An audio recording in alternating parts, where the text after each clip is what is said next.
Hello বন্ধুরা, কেমন আছো তোমরা সবাই? আশা করি সবাই ভীষণ ভালো আছো। আজকে আবার মনের ডায়েরি চ্যানেল থেকে এলাম তোমাদের কাছে। জানো তো, আমি যখন স্কুলে পড়তাম আমার একটি বন্ধু আমার পাশেই বসতো। সে বলতো, আজকে আমি খুব ডিপ্রেসড, আমার লেখাটা শেষ হয়নি, আমার ছবি আঁকাটা শেষ হয়নি, আমার এত পড়া, আই এম ভেরি ডিপ্রেসড। খুব স্টাইল করেই কথাটা বলতো। এখনো আমি অনেককে এই কথাটা বলতে শুনেছি, কথায় কথায় বলে আই এম ভেরি ডিপ্রেসড। তোমাদেরকে একটা কথা বলি, আমাদের ডে টু ডে লাইফে এমন অনেক ঘটনা ঘটে যেটা আমাদের মনের মতো হয় না। তাই আমাদের সাময়িক একটা মন খারাপ হয়, যেটা আবার কিছু সময় পরে বা কিছুদিন পরে কেটেও যায়। আমরা আমাদের জীবনের নর্মাল স্রোতে কিন্তু ফিরে আসি। এটাকে আমরা লো মুড বলতে পারি। হ্যাঁ, কিছু কিছু সময় আমরা ডিস্ট্রেসও বলতে পারি। কিন্তু লো মুড, ডিস্ট্রেস এগুলো কিন্তু ডিপ্রেশন নয়। ডিপ্রেশনটা তাহলে কি?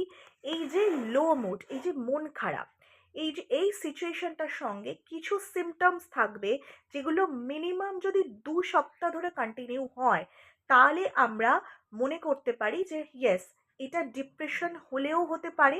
তাহলে আমরা সঙ্গে সঙ্গে কোনো মেন্টাল হেলথ প্রফেশনাল বা কোনো কাউন্সিলরের পরামর্শ অবশ্যই নেব। এখন সে সিমটমসগুলো কি কি হতে পারে যেটা ডিপ্রেশন হলে হয়? একসময় যে কাজগুলো আমি খুব ভালোবাসতাম, যে কাজগুলো আমাকে প্লেজার দিত, প্লেজারেবল অ্যাক্টিভিটি হতে পারে, আমার হবি, যে কোনো কিছু হবি হতে পারে, বন্ধুদের সাথে গল্প করা বা এরকম কিছু, যেটা করলে আমার মন খারাপটা কমে যেত, আমার ভালো ফিল হতো। সেই কোনো প্লেজারেবল অ্যাক্টিভিটিসেই মন থাকবে না, সেগুলো কিচ্ছু করতে ইচ্ছে করবে না। হোপলেসনেস থাকবে, হেল্পলেসনেস এর ফিলিংস থাকবে। ঠিক আছে? এছাড়া সেই ব্যক্তি সেলফ হার্ম বা নিজের ক্ষতি করতে পারে, বা নিজের আশেপাশে থাকা অন্য কারোর ক্ষতি করতে চেষ্টা করতে পারে। অ্যাপেটাইট বা খিদে যেটাকে আমরা বলি, সাংঘাতিকভাবে কমে যেতে পারে, আবার সাংঘাতিকভাবে কিন্তু বেড়েও যেতে পারে মাঝে মাঝে। ঠিক আছে? আচ্ছা, আরেকটা যেটা ইম্পর্টেন্ট জিনিস, ঘুম। ঘুম অদ্ভুতভাবে কমে যেতে পারে, যে একেবারেই ঘুম হচ্ছে না। আবার ঘুম কিন্তু সাংঘাতিকভাবে বেড়েও যেতে পারে, যে এমনভাবে ঘুমোচ্ছি, না ঘুমোলেও বিছানায় এমনভাবে সারাটা দিন শুয়ে আছি যে পাশে যে জলের বোতল আছে সেটা জলটা নিয়েও খেতে ইচ্ছে করছে না, এরকম একটা সিচুয়েশন।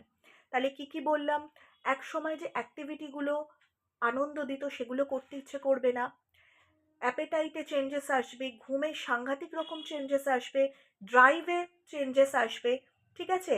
ফিলিং অফ হোপলেসনেস থাকবে, হেল্পলেসনেস থাকবে, সেলফ হার্মও সে করতে পারে, বা অন্য কারোর প্রতিও ভীষণভাবে প্রতিহিংসা পরায়ণ বা অন্য কারোরও হার্ম সে করতে পারে।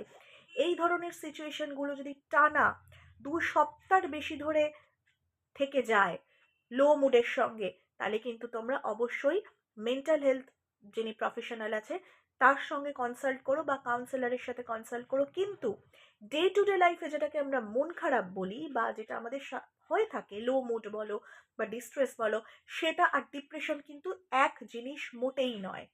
এই দুটোর মধ্যে কিন্তু একদম গোলাবে না। লো মুড, ডিস্ট্রেস তার জায়গায়, যেটা কিছুক্ষণের জন্য থাকবে, আবার বিভিন্ন অ্যাক্টিভিটিসের মাধ্যমে খুব তাড়াতাড়ি রিকভার হয়ে যাবে, বা নিজে থেকেই অনেক সময় রিকভার হয়ে যায়।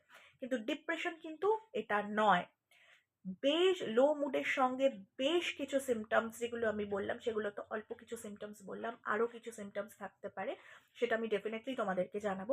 সেটা যদি থাকে টানা 2 সপ্তাহের বেশি, তাহলে কিন্তু তোমরা অবশ্যই মনে করতে পারো সেটা ডিপ্রেশন হলেও হতে পারে, এবং তৎক্ষণাৎ মেন্টাল হেলথ যিনি প্রফেশনাল আছেন তার পরামর্শ নিও। থ্যাংক ইউ সো মাচ, ভালো থেকো।